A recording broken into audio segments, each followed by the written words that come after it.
Hello student, मैं निखिल कुमार एक बार फिर आप सभी का स्वागत करता हूं आपके अपने यूट्यूब चैनल सीजीपीएससी ई पाठशाला में। सीजीपीएससी ई पाठशाला में आज का हमारा टॉपिक है छत्तीसगढ़ आर्थिक सर्वेक्षण 2025-26, जिसमें हम चर्चा करने वाले हैं अध्याय 1 आर्थिक स्थिति एक समीक्षा पर। सीजीपीएससी ई पाठशाला का छत्तीसगढ़ आर्थिक सर्वेक्षण 2025-26 और छत्तीसगढ़ एवं केंद्रीय बजट 2026-27 का बुक मार्केट में अवेलेबल हो चुका है। इस बुक को आप इन शहरों के बुक डिपो में जाकर के ले सकते हैं। यहाँ पे शहरों के नाम, बुक डिपो के नाम और उनके कॉन्टैक्ट नंबर दिए गए हैं। साथ ही साथ आप हमारे mobile app CG books cart में भी जाकर के हमारे इस आर्थिक सर्वेक्षण एवं बजट के बुक को ऑनलाइन ऑर्डर कर घरों में फ्री होम डिलीवरी सर्विस के माध्यम से भी मंगा सकते हैं। CG books cart mobile app में आपको सीजीपीएससी ई पाठशाला के साथ साथ अन्य कोचिंग इंस्टीट्यूट, अन्य पब्लिकेशन के बुक भी अवेलेबल हो जाएंगे। एक और इन्फॉर्मेशन है आप लोगों के लिए, सीजीपीएससी ई पाठशाला के द्वारा छत्तीसगढ़ सामान्य अध्ययन का एक ऑनलाइन क्लास शुरू किया जा रहा है, जो कि सीजीपीएससी प्री और व्यापम को टारगेट करते हुए ये क्लासेस चलाई जाएगी। 15 अप्रैल 2026 यानी कि नेक्स्ट मंथ से ये क्लास स्टार्ट हो रहा है। तो जो भी स्टूडेंट अपना रजिस्ट्रेशन कराना चाहते हैं वे गूगल प्ले स्टोर में जाकर के छत्तीसगढ़ ई पाठशाला मोबाइल ऐप डाउनलोड करके अपना रजिस्ट्रेशन करा सकते हैं। 15 अप्रैल 2026 से क्लासेस स्टार्ट हो जाएगी। ठीक है, देखिए टॉपिक पे आते हैं, ध्यान दीजिएगा। अध्याय 1 आर्थिक स्थिति एक समीक्षा। मैं इस लेक्चर में जितनी भी चीज़ें बता रहा हूँ ना, वो सारी चीज़ें आपको इस बुक में मिल जाएगी। लेक्चर शुरू करने से पहले कुछ बेसिक डाउट जो जनरली स्टूडेंट मुझे जो है फ़ोन करके पूछते हैं कि सर हमें किस साल के आंकड़े पढ़ने हैं आर्थिक सर्वेक्षण को लेके, जो बहुत पहले से मेरे से जुड़े हुए हैं उनको तो ये चीज़ का डाउट नहीं रहता, या बहुत पहले से जो लोग प्रिपरेशन कर रहे हैं उन्हें इस चीज़ का डाउट नहीं रहता। लेकिन जनरली कोई नया एस्पिरेंट किसी गवर्नमेंट जॉब छत्तीसगढ़ में जो है कोई एग्ज़ाम का प्रिपरेशन करता है तो उसे यही डाउट रहता है कि हमें 2025-26 के आर्थिक सर्वेक्षण पढ़ना चाहिए कि 2026-27 का आंकड़ा पढ़ना चाहिए। गवर्नमेंट ने 2026-27 का बजट पेश कर दिया है तो हमें आर्थिक सर्वेक्षण 2025-26 क्यों पढ़ना चाहिए। कुछ चीज़ समझा रहा हूँ, उसको ध्यान समझना। सरकार जो है जो बजट पेश करती है, जैसे इस साल बजट सरकार ने जो पेश किया है उसमें सरकार अपने आगामी वित्तीय वर्ष में किन किन क्षेत्रों से सरकार को कितना आय होने का अनुमान है, किन किन क्षेत्रों में सरकार का कितना व्यय होने का अनुमान है, तो आगामी वित्तीय वर्ष के आय और व्यय का लेखा जोखा सरकार बजट में बताती है। बजट आपका फरवरी में आ गया है, ठीक है। 1 फरवरी को जैसे केंद्र सरकार का बजट आया, 24 फरवरी को छत्तीसगढ़ सरकार ने अपना बजट पेश किया। तो ये जो बजट है ये 1 अप्रैल 2026 से स्टार्ट होकर के 31 मार्च 2026 के बीच में ये एक वित्तीय वर्ष कहलाता है। इस टाइम पीरियड में सरकार किन किन क्षेत्रों में व्यय करेगी, किन किन क्षेत्रों से सरकार को आय होने का अनुमान है, उसका लेखा जोखा रहता है। ठीक, जबकि आर्थिक सर्वेक्षण में सरकार जो पिछला वित्तीय वर्ष बीता, पिछला जो वित्तीय अभी 2026-27 नया वित्तीय वर्ष शुरू होने वाला है, उसका पिछला वित्तीय वर्ष 2025-26 में सरकार को किन किन क्षेत्रों से आय हुआ और किन किन क्षेत्रों में सरकार ने व्यय किया, उसका लेखा जोखा आपका आर्थिक सर्वेक्षण में सरकार देती है। ठीक है, तो बहुत से जो नए एस्पिरेंट है जब नवंबर में एग्जाम का तैयारी स्टार्ट करते हैं वो, तो जब नवंबर, जैसे फॉर एग्जांपल अभी 2026 में है, तो नवंबर 2026 में जब पढ़ना शुरू करेंगे तो उनको ऐसा लगता है कि नवंबर 2026 जस्ट अब 2026 खत्म होने वाला है, 2027 शुरू होने वाला है, तो हमको 2025-26 के इतने पुराने आंकड़े पढ़ने से क्या मतलब।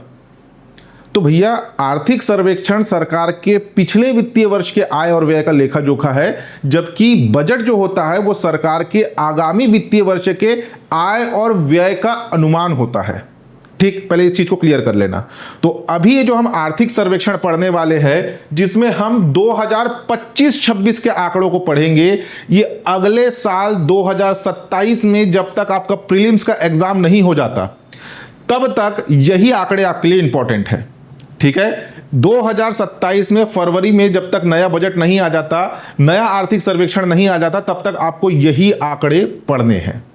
इस बीच में जो भी एग्जाम होगा उसमें इस 2025-26 के आर्थिक सर्वेक्षण से ही आंकड़े पूछे जाएंगे या क्वेश्चन पूछे जाएंगे। ठीक, दूसरा चीज, पूरे के पूरे आर्थिक सर्वेक्षण में आपको 2 वर्ड बार बार पढ़ने के लिए मिलेगा, स्थिर कीमत और प्रचलित कीमत।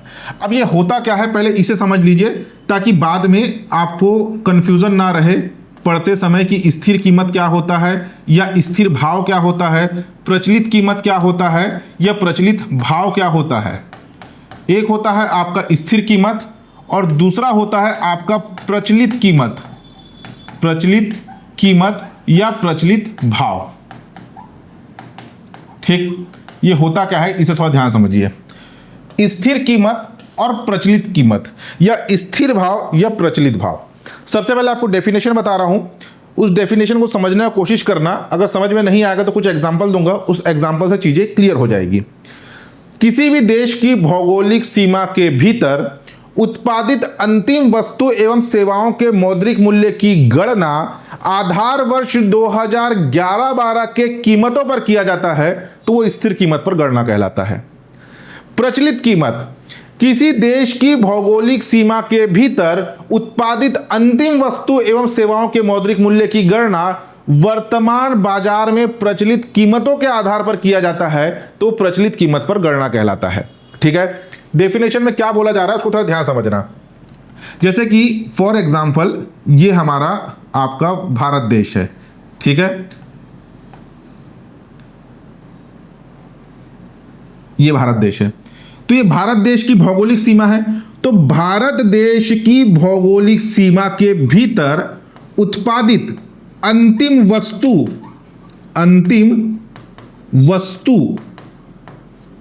एवं सेवा, अंतिम वस्तु एवं सेवाओं के मौद्रिक मूल्य की गणना अगर आधार वर्ष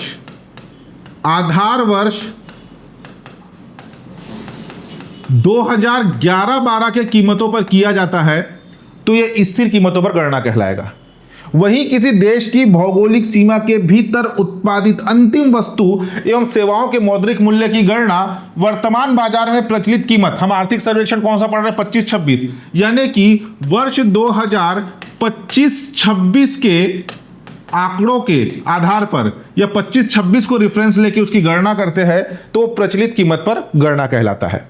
ठीक, अब ये तो हो गया डेफिनेशन। कई बार प्रश्न पूछा जाता है, उस प्रश्न में ना ये अंतिम वस्तु पूछा जाता है कि स्थिर कीमत या प्रचलित कीमत की गणना या जीडीपी की जो गणना है वो किस पर की जाती है, तो अंतिम वस्तु एवं सेवाओं के मौद्रिक मूल्य पर किया जाता है। अंतिम वस्तु, अब ये अंतिम वस्तु क्या होता है, फॉर एग्जाम्पल ये आपका एक पेन है, ठीक है, ये पेन है।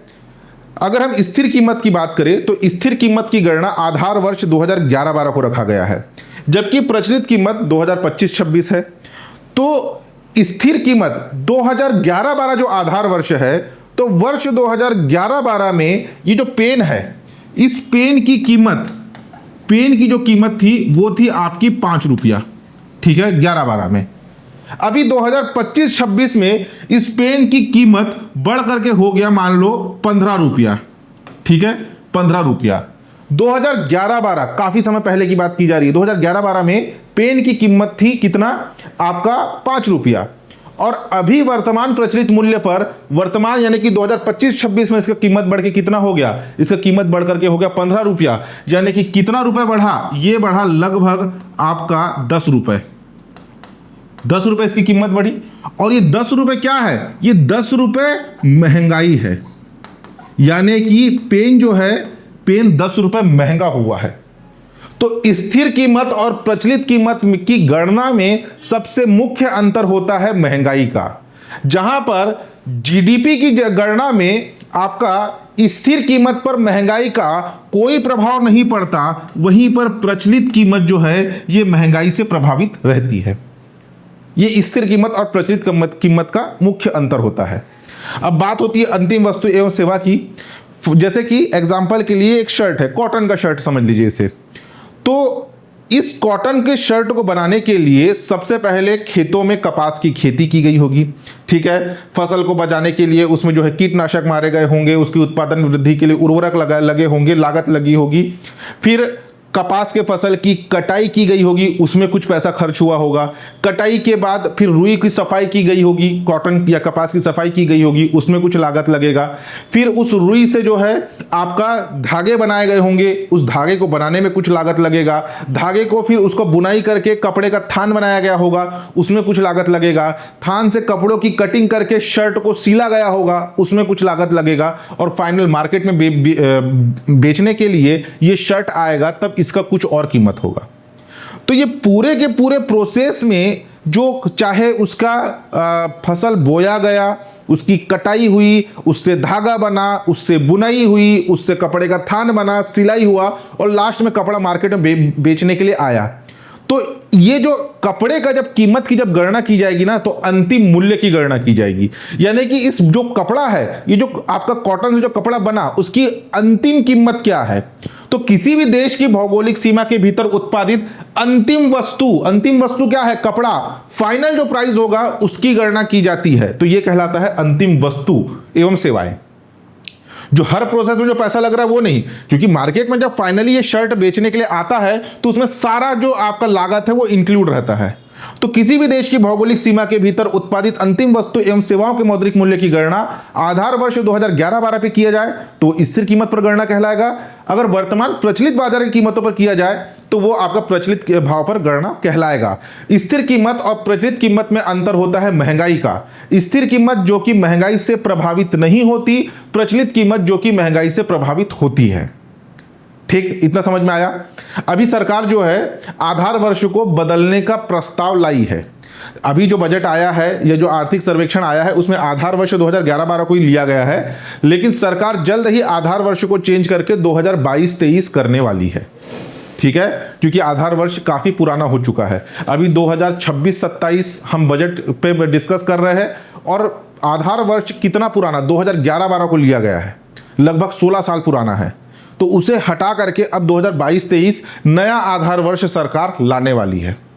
ठीक, अब देखिए एग्जाम में ना कभी भी क्वेश्चन पूछेगा, आपको एक बेसिक उदाहरण के लिए दे रहा हूं कि एक क्वेश्चन पूछा कि वित्तीय वर्ष 2025-26 में छत्तीसगढ़ का सकल राज्य घरेलू उत्पाद कितना अनुमानित है। ध्यान समझना, एक क्वेश्चन पूछा गया एग्जाम में कि वित्तीय वर्ष 2025-26 में छत्तीसगढ़ का सकल राज्य घरेलू उत्पाद कितना अनुमानित है। इसमें ना ही स्थिर कीमत को कंसीडर किया है, ना ही प्रचलित कीमत को कंसीडर किया है। अगर ऐसा क्वेश्चन आता है जिसमें ना ही स्थिर कीमत पूछा गया ना ही प्रचलित कीमत, तो आप हमेशा प्रेफरेंस देंगे स्थिर कीमतों को, क्योंकि सरकार जो अपना कैलकुलेशन करती है वो स्थिर कीमतों पर करती है, क्योंकि प्रचलित कीमत टाइम के साथ बदलते रहता है महंगाई के कारण, लेकिन स्थिर कीमत का भाव स्थिर रहता है, स्टेबल रहता है, इस पर महंगाई का कोई प्रभाव नहीं पड़ता। अगर क्वेश्चन पूछा गया, स्पेसिफाई किया गया कि वित्तीय वर्ष 2025-26 में छत्तीसगढ़ का सकल राज्य घरेलू उत्पाद स्थिर कीमतों पर कितना अनुमानित है, तो आप स्थिर कीमत के आंकड़ों को लेंगे। प्रचलित कीमत पर कितना अनुमानित है बोले पूछेगा तो प्रचलित कीमत पर लेंगे। लेकिन अगर प्रश्न में कुछ भी नहीं पूछा, सिंपल क्वेश्चन आया कि वित्तीय वर्ष 2025-26 में छत्तीसगढ़ का सकल राज्य घरेलू उत्पाद कितना अनुमानित है, तो आप डाउट में मत रहना कि स्थिर पूछा है कि प्रचलित पूछ रहा है, हमेशा प्रेफरेंस देना स्थिर कीमत के आंकड़ों को। ठीक, अब देखिए, तो हम देख रहे हैं छत्तीसगढ़ का विकास दर यानी कि जीडीपी ग्रोथ रेट, जो कि स्थिर कीमतों पर है। अगर भारत का बात किया जाए तो वित्तीय वर्ष 2025-26 में भारत का विकास दर रहा 7.4%, जबकि छत्तीसगढ़ का विकास दर रहा 8.11%, 8.11%। इस आंकड़े को तो याद ही रखना। ठीक है, स्टार्टिंग क्वेश्चन यही बनता है कि वित्तीय वर्ष 2025-26 में छत्तीसगढ़ का विकास दर कितना अनुमानित है स्थिर कीमतों पर, तो वो है 8.11%। ठीक, नेक्स्ट आगे देखिए, छत्तीसगढ़ का एक शॉर्ट परिचय दिया गया है चैप्टर 1 में। सबसे पहले छत्तीसगढ़ का भौगोलिक क्षेत्रफल कितना है, 135 191 वर्ग किलोमीटर। अलग अलग पुस्तकों में डाटा चेंज रहता है, 135 192, 135 194, 135 198। आगे के चैप्टर में आपको ये लास्ट वाला डाटा भी चेंज मिलेगा।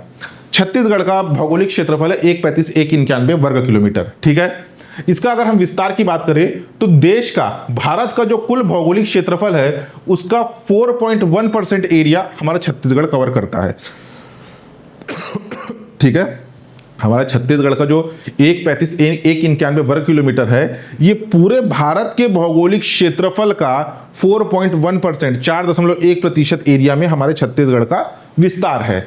अगर हम जनसंख्या की बात करें तो लास्ट हमारी जनगणना हुई थी, जनगणना 2011।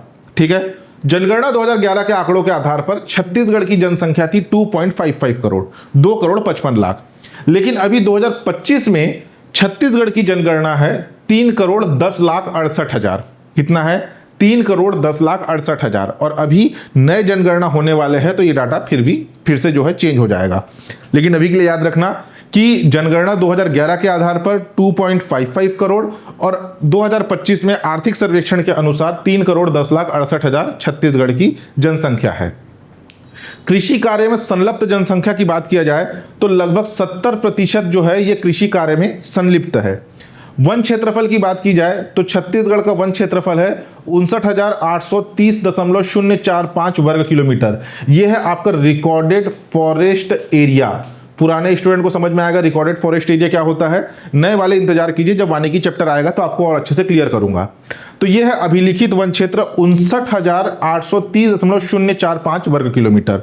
वन आच्छादित क्षेत्रफल कितना है पूछा जाए तो छत्तीसगढ़ के कुल भौगोलिक क्षेत्रफल का 191 वर्ग किलोमीटर में 59,830 वर्ग किलोमीटर क्या है आपका वन क्षेत्रफल है।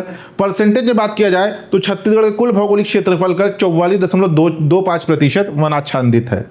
वनों के आधार पर अगर हम स्थिति की बात करें तो वनावरण कितना है, यानी कि फॉरेस्ट एरिया कितना है। फॉरेस्ट एरिया के आधार पर हमारा छत्तीसगढ़ का भारत में तीसरा स्थान है, जबकि वन क्षेत्र, अभिलिखित वन क्षेत्र, रिकॉर्डेड फॉरेस्ट एरिया के मामले में हमारे छत्तीसगढ़ भारत में चौथे स्थान पर है। वानिकी वाले चैप्टर में और अच्छे से क्लियर होगा। छत्तीसगढ़ जो कि कृषि प्रधान राज्य है, छत्तीसगढ़ को धान का कटोरा कहा जाता है। बेसिक क्वेश्चन, छत्तीसगढ़ में 40.11 लाख कृषक परिवार कृषि कार्य में जो है इतने कृषक परिवार है। 40.11 लाख की क्या है कृषक परिवार, एक किसान की बात नहीं हो रही, परिवार की बात हो रही है, ठीक है, जिसमें से 80% लघु एवं सीमांत कृषक है। कृषकों को जो है आपका क्लासिफिकेशन होता है लघु कृषक, सीमांत कृषक, मध्यम कृषक, आपका दीर्घ या बृहत कृषक, ऐसे जो है इनका क्लासिफिकेशन होता है, कृषि वाले चैप्टर में देखेंगे। और ये जो आपका आंकड़ा है ना 40.11 80%, ये एग्जाम में आया है अभी 2025 में। मेरे हिसाब से प्रीलिम्स के पहले और एक कौन सा एग्जाम हुआ था, प्रीलिम्स के पहले एक व्यापम के एग्जाम में शायद ये आया हुआ है ना। फोन आ रहा था, चलिए देखिए आगे आपको बताऊंगा। कृषि वाले चैप्टर में आपको स्पेसिफाई करके बता दूंगा कि कौन सा एग्जाम में आया था। लेकिन हाँ, अभी 2025 में के एग्जाम में ये चीजें आई हुई है कि कृषि प्रधान राज्य जो हमारे छत्तीसगढ़ में कृषक परिवारों की संख्या, कथन आधारित प्रश्न पूछा गया था, 40.11 लाख कृषक परिवार है और 80% जो है लघु या सीमांत कृषक है हमारे छत्तीसगढ़ में, ठीक है। चलिए नेक्स्ट देखिए। नेक्स्ट रिपोर्ट है SRS रिपोर्ट, जो कि काफी इंपॉर्टेंट है हमारे लिए। नमूना पंजीकरण प्रणाली या सैंपल रजिस्ट्रेशन सिस्टम रिपोर्ट, सांख्यिकी रिपोर्ट 2023, ठीक है। ये रिपोर्ट अभी 2025 में आया है, नया रिपोर्ट है, लेटेस्ट है और इससे एग्जाम में क्वेश्चन पूछा जाता है और क्वेश्चन पूछा भी गया है। अच्छा, बाल अधीक्षक एग्जाम में आया था ये, ठीक है। बाल अधीक्षक एग्जाम में आपकी कृषि वाले चैप्टर से भी क्वेश्चन आया था, जो मैंने आपको बताया 4.11% वाला, और ये SRS रिपोर्ट से भी एग्जाम में क्वेश्चन आए हैं, कथन आधारित। क्वेश्चन पेपर उठा करके देखिएगा, ठीक। आपको ये रिपोर्ट के नाम दोनों याद रखने हैं, या तो आपको पूछेगा SRS रिपोर्ट, या बोलेगा सैंपल रजिस्ट्रेशन सिस्टम रिपोर्ट, या फिर नमूना पंजीकरण प्रणाली, तीनों नाम याद रखना, ठीक। यहां पर आंकड़े, मुख्य आंकड़े कौन कौन से पैमाने हैं वो बताया गया है। राष्ट्रीय स्तर पर क्या स्थिति है, छत्तीसगढ़ की क्या स्थिति है, सर्वाधिक कौन सा राज्य में रहा, सबसे कम कौन सा राज्य रहा।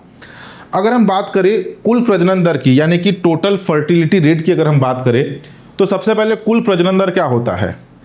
एक महिला अपने औसत जीवन काल के दौरान कितने बच्चे को जन्म दे सकती है, यह कहलाता है आपका फर्टिलिटी रेट या प्रजनन दर, ठीक। तो राष्ट्रीय स्तर पर याद रखना, सैंपल रजिस्ट्रेशन सिस्टम, नमूना पंजीकरण प्रणाली के अनुसार भारत का प्रजनन दर कितना है अखिल भारतीय स्तर पर, 1.9, ठीक है। 1.9 प्रजनन दर है। देखिए आंकड़े ना अलग अलग प्रकार से आता है। एक आपका NHFS रिपोर्ट आता है, national family health survey report 5, जिसको हम आगे स्वास्थ्य वाले चैप्टर में पढ़ेंगे। ये है आपका सैंपल रजिस्ट्रेशन सिस्टम रिपोर्ट। कभी भी ना प्रजनन दर देख करके कोई भी आंकड़े को टिक नहीं करना है, पहले देख लेना कि किसके अनुसार पूछ रहा है। SRS रिपोर्ट के अनुसार पूछ रहा है कि national family health survey report के अनुसार पूछ रहा है, उसकी हिसाब से आंसर लेना। तो ये जो है सैंपल रजिस्ट्रेशन सिस्टम रिपोर्ट के अनुसार भारत का जो कुल प्रजनन दर है वो है आपका 1.9। ठीक, अगर इसको और क्लासिफिकेशन करें, अखिल भारतीय स्तर में ग्रामीण क्षेत्र में प्रजनन दर है 2.1 और शहरी क्षेत्र में प्रजनन दर है आपका 1.5। इंपॉर्टेंट है, ठीक है। और ग्रामीण क्षेत्र का प्रजनन दर शहरी क्षेत्र से ज्यादा है, ऐसे कथन आधारित प्रश्न बनते हैं, ठीक है। प्रश्न दे पहला स्टेटमेंट दे देगा कि भारत का जो कुल प्रजनन दर है वो SRS रिपोर्ट के अनुसार 1.5 है। ग्रामीण क्षेत्र का प्रजनन दर शहरी क्षेत्र के प्रजनन दर से ज्यादा है। दूसरा कथन, छत्तीसगढ़ का प्रजनन दर 2.2 है। तो उसमें ना ये ज्यादा कम को भी याद रखना। भारत का प्रजनन दर 1.9, भारत में ग्रामीण क्षेत्र का प्रजनन दर 2.1, शहरी क्षेत्र का प्रजनन दर 1.5, और ये प्रजनन दर से प्रीवियस क्वेश्चन पूछे गए हैं, ठीक है। और ग्रामीण क्षेत्र का प्रजनन दर शहरी क्षेत्र के प्रजनन दर से ज्यादा है। छत्तीसगढ़ का अगर हम प्रजनन दर की बात करें तो वो है 2.2, भारत से ज्यादा 2.2, भारत का 1.9, छत्तीसगढ़ का 2.2। तो भारत के राष्ट्रीय स्तर के प्रजनन दर से ज्यादा है छत्तीसगढ़ का प्रजनन दर 2.2। एक महिला अपने औसत जीवन काल में या प्रजनन काल के दौरान, जनरली जो है 15 से 59 वर्ष आयु वर्ग की महिलाओं को इसमें कंसिडर किया जाता है, जो अपने औसत जीवन काल के दौरान बच्चों को जन्म दे सकती है, वो उसे कहा जाता है प्रजनन दर, ठीक। तो छत्तीसगढ़ का है 2.2। छत्तीसगढ़ में ग्रामीण क्षेत्र का प्रजनन दर है आपका 2.5, शहरी क्षेत्र का प्रजनन दर है 1.6। छत्तीसगढ़ में भी ग्रामीण क्षेत्र का प्रजनन दर छत्तीसगढ़ के शहरी क्षेत्र के प्रजनन दर से ज्यादा है, ठीक। अगर पूरा अखिल भारतीय स्तर पर बात करें तो अखिल भारतीय स्तर में सर्वाधिक प्रजनन दर बिहार राज्य का है 2.8। सबसे कम प्रजनन दर दिल्ली का है 1.2, एग्जाम में आया हुआ है, ठीक। शिशु मृत्यु दर क्या होता है? शिशु मृत्यु दर किसी एक निश्चित वर्ष में प्रति 1000 जीवित जन्म शिशुओं में मृत शिशुओं की संख्या शिशु मृत्यु दर कहलाता है। प्रति 1000 में इसकी गणना की जाती है। किसी एक निश्चित वर्ष में प्रति 1000 शिशुओं में मृत शिशुओं की संख्या शिशु मृत्यु दर कहलाती है। अखिल भारतीय स्तर पर शिशु मृत्यु दर सैंपल रजिस्ट्रेशन सिस्टम रिपोर्ट 2023 के अनुसार है 25। ग्रामीण क्षेत्र में शिशु मृत्यु दर है 28, शहरी क्षेत्र में शिशु मृत्यु दर है 18। ग्रामीण क्षेत्र में शिशु मृत्यु दर ज्यादा है। प्रश्न पूछा जाएगा कथन आधारित प्रश्न। कथन आधारित प्रश्न इसलिए आपको बता रहा हूं, सिंपल आंकड़े वाले प्रश्न आएंगे तो आप देख करके लगा देंगे। कथन आधारित प्रश्न, सैंपल रजिस्ट्रेशन सिस्टम रिपोर्ट के कुछ आंकड़े नीचे बताए गए हैं, निम्नलिखित में से कौन सा कथन गलत है? अखिल भारतीय स्तर पर जो है भारत का शिशु मृत्यु दर 25 है। ग्रामीण क्षेत्र का शिशु मृत्यु दर सर्वाधिक है। ग्रामीण क्षेत्र शहरी क्षेत्र का शिशु मृत्यु दर ग्रामीण क्षेत्र की तुलना में कम है। छत्तीसगढ़ का शिशु मृत्यु दर 37 है। ग्रामीण क्षेत्र में शिशु मृत्यु दर ज्यादा है, क्यों? क्योंकि गांव में मेडिकल फैसिलिटी की कमी होती है। कारण से भी क्वेश्चन आता है। शहरी क्षेत्र में जगह जगह पे आपको छोटे छोटे हॉस्पिटल, छोटे छोटे नर्सिंग होम मिल जाएंगे। अगर बच्चों का तबीयत खराब हुआ तुरंत पहुंचा करके इलाज शुरू किया जाता है। लेकिन बहुत से दूरस्थ ग्रामीण क्षेत्र ऐसे होते हैं जहां पे मेडिकल फैसिलिटी नहीं होती, इसलिए वहां पे शिशु मृत्यु दर ज्यादा होता है, ठीक। तो भारत का शिशु मृत्यु दर 25, ग्रामीण क्षेत्र का शिशु मृत्यु दर भारत में 28, शहरी क्षेत्र का 18, 28, 18, 28, 18, बीच में 25। छत्तीसगढ़ का शिशु मृत्यु दर इंपॉर्टेंट है, आगे आएगा ही एग्जाम में क्वेश्चन, अगले 2 साल तक क्वेश्चन बना रहेगा। पिछला सैंपल रजिस्ट्रेशन सिस्टम रिपोर्ट जो है 2021 था, अभी 2023 आया है, 2 साल बाद चेंज होगा ये सीधा। इसको एकदम अच्छे से याद करना, ठीक है। ग्रामीण क्षेत्र का शिशु मृत्यु दर 39 छत्तीसगढ़ में, शहरी क्षेत्र का शिशु मृत्यु दर 29। देखो यहां पर भी 28 18 10 का अंतर है, यहां पर भी 39 29 10 का अंतर है, 25 37। ये 37 के आंकड़े को तो याद ही रखना, ये अभी आपका बाल अधीक्षक एग्जाम में आया था, भर भर के आंकड़े पूछे गए थे इस अकेले टेबल से। ये आपके गवर्नमेंट के ऑफिशियल इकोनॉमिक सर्वे में ये आंकड़ा नहीं दिया गया है। आप उठा करके देख लीजिए, पूरा चैप्टर 1 ढूंढ लीजिए या अध्याय 15 जो चिकित्सा वाला जो टॉपिक है उसको उठा करके देख लीजिए, आपको ये रिपोर्ट नहीं मिलेगा। कहां से पढ़ोगे रिपोर्ट? इसको आर्थिक सर्वेक्षण में एग्जाम में पूछे गए क्वेश्चन के अकॉर्डिंग चीजों को शामिल करना पड़ता है, बुक में अपडेट करना पड़ता है। ये आंकड़ा आपको गवर्नमेंट के ऑफिशियल इकोनॉमिक सर्वे में नहीं मिलेगा। बस गवर्नमेंट के ऑफिशियल इकोनॉमिक सर्वे 2025-26 में बस एक लाइन लिखा है कि एसआरएस रिपोर्ट 2023 के अनुसार छत्तीसगढ़ में शिशु मृत्यु दर 37 है, बस उतना खत्म। और आप बाल अधीक्षक एग्जाम उठा करके देख लीजिए, उसमें पूरा ये सैंपल रजिस्ट्रेशन सिस्टम से पूरा आंकड़ा दिया गया है। ठीक है। छत्तीसगढ़, अगर बात करें सर्वाधिक शिशु मृत्यु दर कहां पर है, तो छत्तीसगढ़, मध्य प्रदेश और उत्तर प्रदेश, ये तीनों संयुक्त रूप से टॉप में है सर्वाधिक शिशु मृत्यु दर के मामले में। और अगर हम बात करें सबसे कम कहां पर है, केरल में है। 100% लिटरेसी, साक्षर राज्य है, मेडिकल फैसिलिटी से अवगत है, इसलिए यहां पे शिशु मृत्यु दर कम है। केरल, बड़े राज्यों में केरल, छोटे राज्यों में मणिपुर। केरल में 5, मणिपुर में 3। अगर दोनों ऑप्शन में होंगे तो मणिपुर फर्स्ट प्रेफरेंस देंगे। उसके बाद नेक्स्ट है आपका अशोधित जन्म दर और अशोधित मृत्यु दर। परिभाषा से समझो, आसानी समझ में आ जाएगा, दोनों का परिभाषा लगभग सेम है। अशोधित जन्म दर क्या होता है? किसी एक निश्चित समय में प्रति 1000 जनसंख्या पर जीवित जन्म की संख्या अशोधित जन्म दर कहलाती है। ठीक है। वैसे ही किसी एक निश्चित समय में, सामान्यतः 1 साल लिया जाता है, किसी एक निश्चित समय में किसी एक क्षेत्र विशेष में प्रति 1000 व्यक्तियों में मृत व्यक्तियों की संख्या या कुल मौतों की संख्या अशोधित मृत्यु दर कहलाती है। एक तो एक निश्चित वर्ष होता है, जनरली 1 वर्ष, एक निश्चित क्षेत्र होता है, एक एरिया कंसिडर किया जाता है, उसमें भी 1000 व्यक्तियों में जीवित जन्म की संख्या अशोधित जन्म दर और मृत और कुल मौतों की संख्या अशोधित मृत्यु दर कहलाता है। ये सिंपल डेफिनेशन होता है। ठीक है।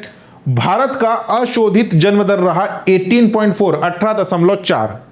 ग्रामीण क्षेत्र में अशोधित जन्म दर रहा 20.3। शहरी क्षेत्र में अशोधित जन्म दर रहा 14.9। ठीक। वहीं अगर हम छत्तीसगढ़ की स्थिति की बात करें तो छत्तीसगढ़ में अशोधित जन्म दर रहा 22.3। ठीक। ग्रामीण क्षेत्र में 24.1, शहरी क्षेत्र में 16.6। ठीक है। अशोधित जन्म दर के मामले में बिहार टॉप पर है, कितना? 25.8 के साथ। वहीं तमिलनाडु सबसे कम है, मात्र 12। ठीक, प्रति 1000 में इसकी गणना की जाती है। अशोधित मृत्यु दर क्या होता है? परिभाषा देख चुके हैं। भारत में अशोधित मृत्यु दर है 6.4। भारत के ग्रामीण क्षेत्रों में अशोधित मृत्यु दर है 6.8। शहरी क्षेत्रों में है 5.6। ठीक।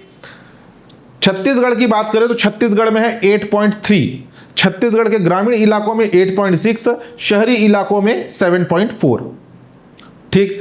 सर्वाधिक अशोधित मृत्यु दर छत्तीसगढ़, इसमें टॉप है छत्तीसगढ़। छत्तीसगढ़ कहां कहां पर है? शिशु मृत्यु दर के मामले में भी सर्वाधिक है और आपके अशोधित मृत्यु दर, दोनों मृत्यु दर में छत्तीसगढ़ टॉप में है। ठीक। दिल्ली सबसे कम 4.5। उसके बाद नेक्स्ट है जन्म के समय लिंगानुपात। जन्म के समय लिंगानुपात, अब ये क्या होता है? जन्म के समय लिंगानुपात, ये SRB रिपोर्ट आपका 2000, ये SRS ही है, SRS रिपोर्ट 2021-23 का आंकड़ा है, अलग से आपको स्पेसिफाई करके देगा। तो जन्म के समय लिंगानुपात का मतलब प्रति 1000 जीवित जन्म शिशुओं में कितनी फीमेल या बालिका या गर्ल शिशु का जन्म हुआ, वो कहलाता है जन्म के समय लिंगानुपात। यानी कि अगर हम बात करें 2021-23 के टाइम पीरियड में अखिल भारतीय स्तर पर प्रति 1000 जीवित जन्म शिशुओं में 917 आपका महिला है। ठीक। उस अगर ग्रामीण क्षेत्र की बात करें तो यही आंकड़ा है आपका 914 और ये शहरी क्षेत्र की बात करें तो यह आंकड़ा है आपका 925।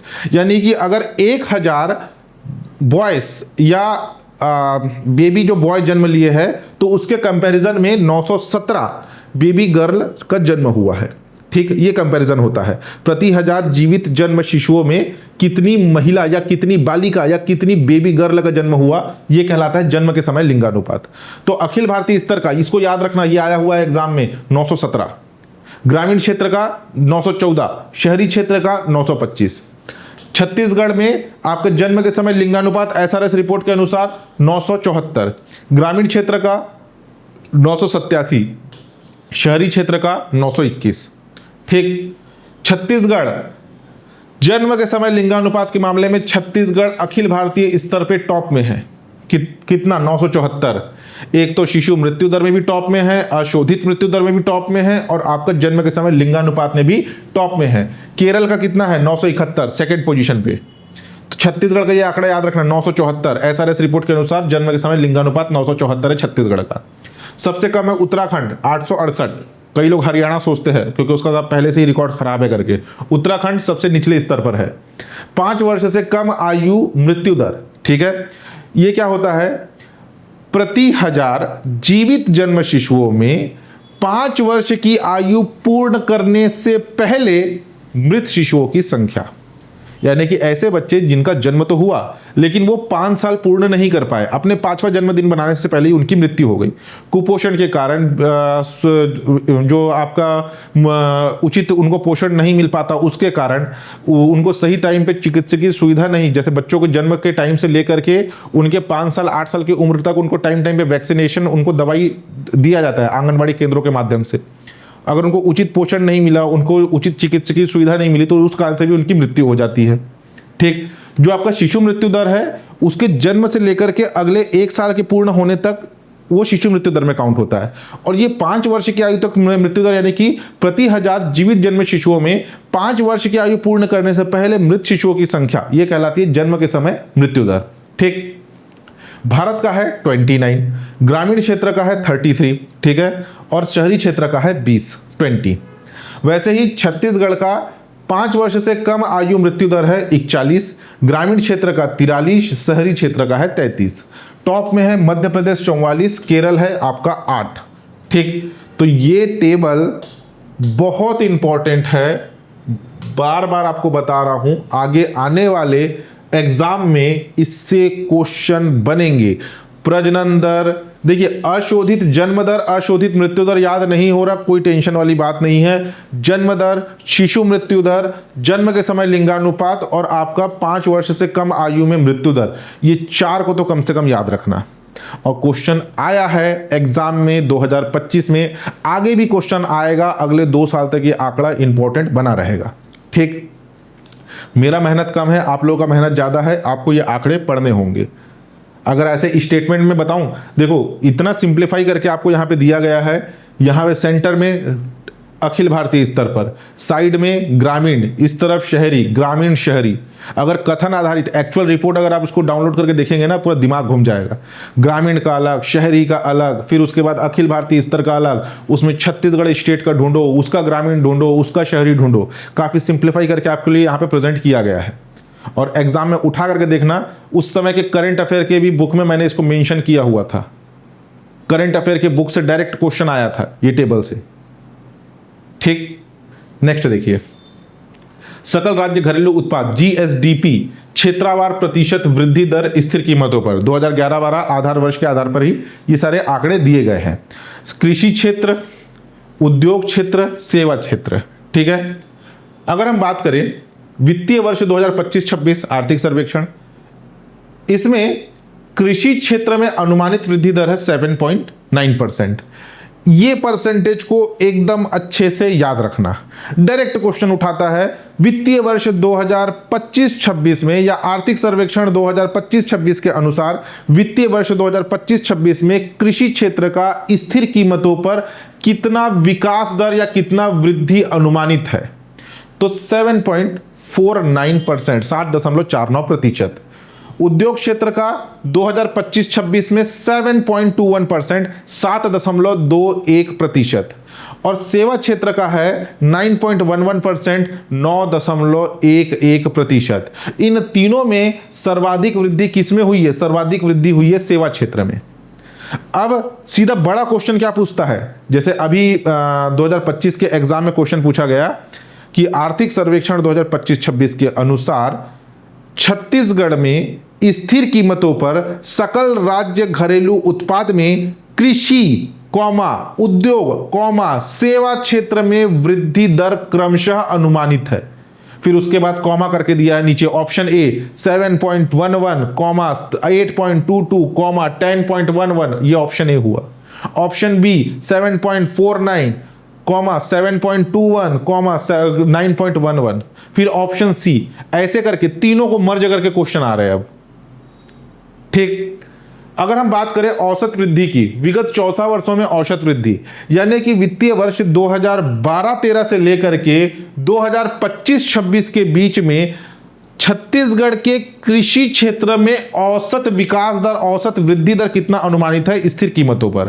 तो कृषि क्षेत्र का विगत 14 वर्षों में 12-13 से 25-26 के बीच में 5.87% औसत वृद्धि, एवरेज ग्रोथ रेट अनुमानित है। वैसे ही उद्योग क्षेत्र का विगत 14 साल में, पिछले 14 साल में 2012-13 से लेकर के 2025-26 के बीच में 6.19% एवरेज ग्रोथ रेट, औसत वृद्धि अनुमानित है। ठीक, वैसे ही सेवा क्षेत्र में 2012-13 से लेकर के 2025-26 पिछले 14 साल में 5.45% अनुमानित है। ये क्या है? ये एवरेज है पिछले 14 साल का, और ये 2025-26 का वृद्धि दर है, और ये वाला पहले इंपॉर्टेंट है, इसको याद रखना। ठीक, अब इसमें पिछले 5 साल का डाटा यहां पे दिया गया है, 21-22 से लेकर के 25-26 का, क्योंकि कई बार क्या होता है एग्जाम में ना क्वेश्चन पूछा जाता है, हम पढ़ रहे हैं 25-26 का, क्वेश्चन पूछेगा, ध्यान समझना। आर्थिक सर्वेक्षण 2025-26 के अनुसार छत्तीसगढ़ का वित्तीय वर्ष 2024-25 में कृषि क्षेत्र का वृद्धि दर कितना अनुमानित है? हम तो पढ़ के चले गए 2025-26 का 7.49%। आर्थिक सर्वेक्षण 2025-26 के अनुसार ही पूछ रहा है, लेकिन उसके 1 साल पहले का पूछ रहा है। तो कम से कम ना लेटेस्ट दो, एक तो 25-26 को तो याद ही करना है 7.49, और उसके 1 साल पहले का भी याद कर लेना। ठीक, एक क्वेश्चन और पूछता है कि आर्थिक सर्वेक्षण 2025-26 के अनुसार विगत वर्षों में या निम्नलिखित वर्षों में किस वर्ष कृषि क्षेत्र का वृद्धि दर सर्वाधिक रहा? अब विगत वर्षों में बोल दिया तो ऑप्शन दे देगा, एक ऑप्शन दे देगा, option A 2022-23, option B 2023-24, option C 2024-25, option D 2021-22। तो किसमें सर्वाधिक रहा? 8.67% के साथ 2022-23, ऐसा भी क्वेश्चन आता है। ठीक, नेक्स्ट देखिए, अगर हम उद्योग क्षेत्र की बात करें तो उद्योग क्षेत्र का 2025-26 में 7.21% है, उसके 1 साल पहले 2024-25 का भी याद रख लेना 5.19%। आंकड़े एक बार में याद नहीं होते, जब से आर्थिक सर्वेक्षण आता है उसके डे 1 से बार बार रिवाइज चालू रखेंगे तो आंकड़े याद होते हैं। कई बार ऐसा होता है एग्जाम में कि इकोनॉमिक सर्वे के वेटेज कम भी रहते हैं, और कई बार इकोनॉमिक सर्वे के वेटेज ज़्यादा भी रहते हैं, और कई बार एवरेज भी रहते हैं। अगर आप कॉम्पिटिटिव एग्जाम की तैयारी कर रहे हैं तो जो बेसिक क्वेश्चन आते हैं वो तो छूटना नहीं चाहिए। ठीक है, कुछ क्वेश्चन ऐसे है कि जिसका कोई सोर्स ही नहीं होता, एग्जाम में आते हैं, उसके बाद मार्केट के कई सारे बुक अपडेट करते हैं, लेकिन जो चीज़ें हमारे हाथ में है उसको पढ़ना शुरू रखिए।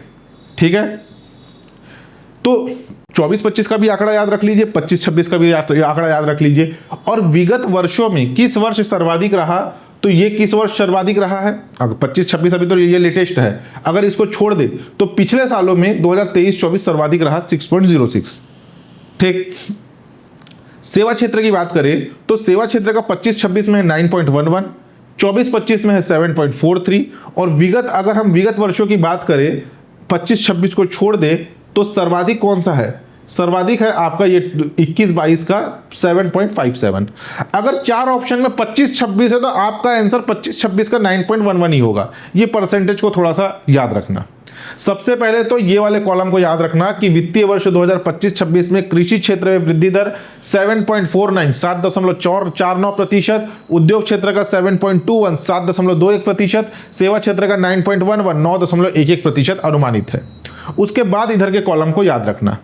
वैसे ही अगर हम बात करें जीडीपी ग्रोथ रेट, ठीक है, छत्तीसगढ़ का सकल राज्य घरेलू उत्पाद स्थिर कीमतों पर आधार वर्ष 2011-12 के लिए, ठीक है, आधार वर्ष 2011-12 की कीमतों पर 21-22 में था 6.31%, 22-23 में था 7.25%, 23-24 में 8.72%, फिर उसका 24-25 में 6.43 6.43%, और फिर 25-26 में 8.11% 8.11%।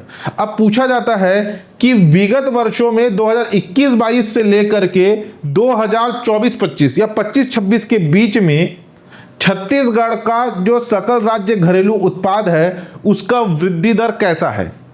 स्थिर है, घट रहा है, बढ़ रहा है, या फिर वृद्धि कमी यानी कि अस्थिर है, ऐसे करके आता है।